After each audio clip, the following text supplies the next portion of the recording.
to success. First and foremost, let me give you what opposes the dunya. What do we call someone who is not concerned about the dunya? In the Arabic language is called the zahid. And the act of being unconcerned about the dunya is called zuhd. But I have some reservation concerning using the word zuhd or asceticism, as we know it in English, because very often if you look up in a dictionary, one of the synonyms of the word ascetic is Sufi. And I don't want to be propagating any of that stuff. So we will just use, or if I do use it by mistake, slip of a tongue, I'm not talking about these individuals. Okay, I'm talking about someone who's simply unconcerned about this particular worldly life of ours. We'll see to what extent. It doesn't mean that, you abandon everything. Anyways, let me give you the definition that was given by Ibn al-Qayyim, or before that. It says the zuhud is the opposite of being eager and concerned about the dunya. And the dunya, we said, is the life of this world. Ibn al-Qayyim rahimahullah said, az-zuhud in the Arabic language and the language of Islam entails abandoning a matter while despising it. Abandoning a matter while despising it, meaning not liking it, hating it, while belittling its significance. It's unimportant to you. So that one will exchange it for what is more significant. So you leave something, like if I offer you right now a riyal, and I tell you, but if you don't take the riyal now, I'll give you 20,000 riyals next week. Which one would you go for? Would you take the immediate 1 riyal, or would you wait, a couple of weeks and get 20,000 riyals? I mean, logically, you will wait.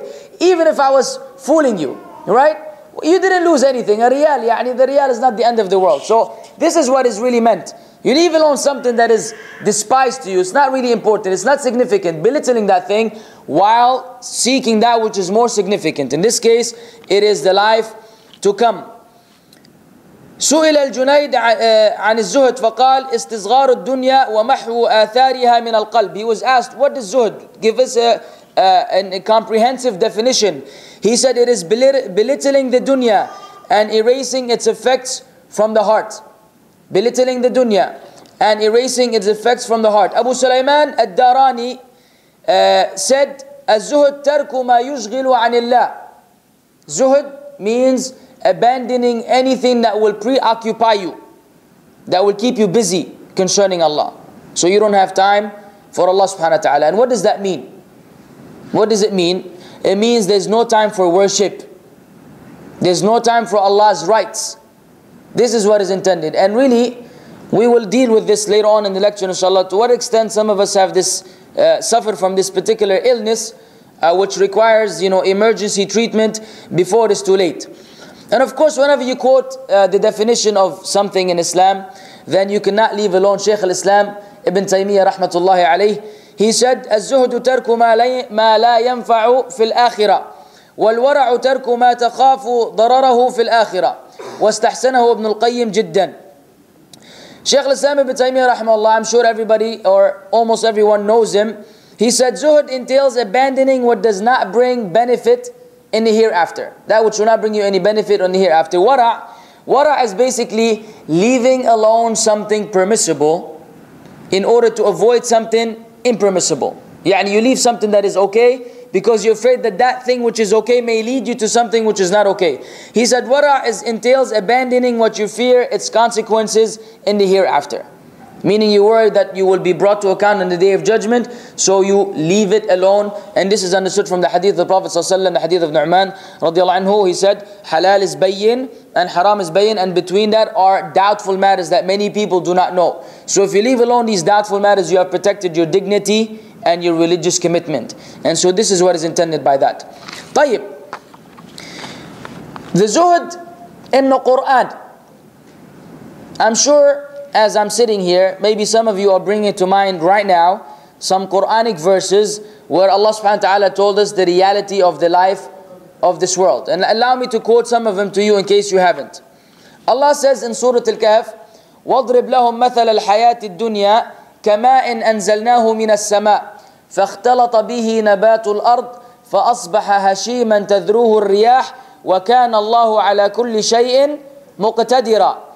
and strike for them the similitude of this life of this world. It is like rain that we send down from the sky, and then the vegetation mingles with it, and then it becomes fresh and green. But then soon enough it becomes broken pieces, and the wind scatters it away. The wind scatters it away. And verily Allah is able to do all things. So look at this example that Allah subhanahu wa ta'ala struck, so He could tell you the reality of this life of this dunya. It is nothing but water that falls from the sky. It mixes with the earth. As soon as the vegetation or the flowers look nice and pretty, and you start to enjoy them, then soon enough they will become dry, and the wind will scatter them away, and then you have nothing left. And the dunya is gone. And the scholars have interpreted this ayah and in a number of ways. One example is that whilst you're living in your youth, you know, the prime of your life and so on and so forth, all of a sudden Allah decrees that some calamity befalls upon you in your own soul, where you are gone, you die. And then just as you started to enjoy the beauty of life, then you have gone. Or you may remain alive, but some calamity will befall upon you where you lose your wealth and your health and your children and your family and your job and so on and so forth, where you remain with nothing. Just when you thought you had a grip of everything, right? Just when you thought, alhamdulillah, things are starting to move smooth, I'm graduating, I'm moving on, so let me focus more on the dunya and set aside the rights of Allah, until future time.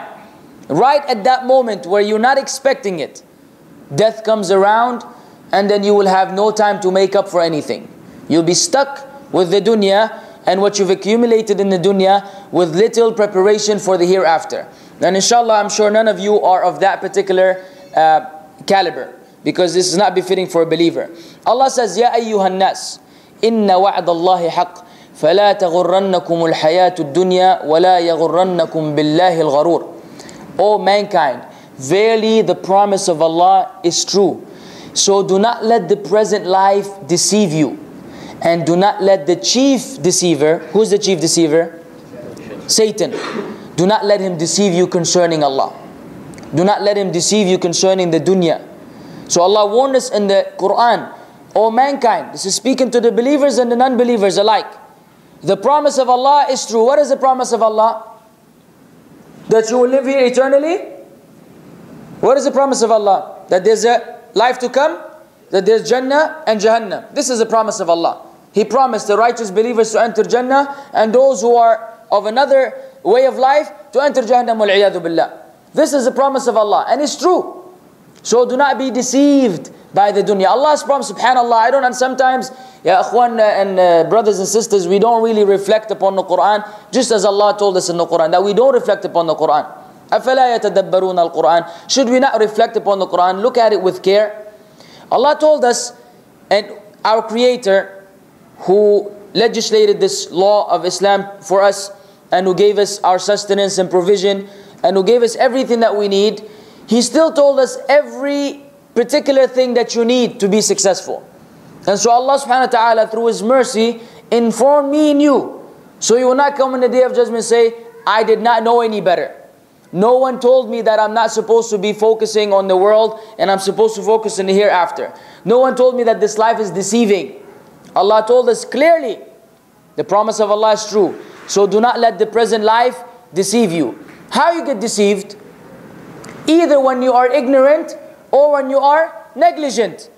If you are a boss at some business, the only way your employees may pull some stunts, rob some money, do something that is not proper, either if you're ignorant, you don't know what's going on in the business, so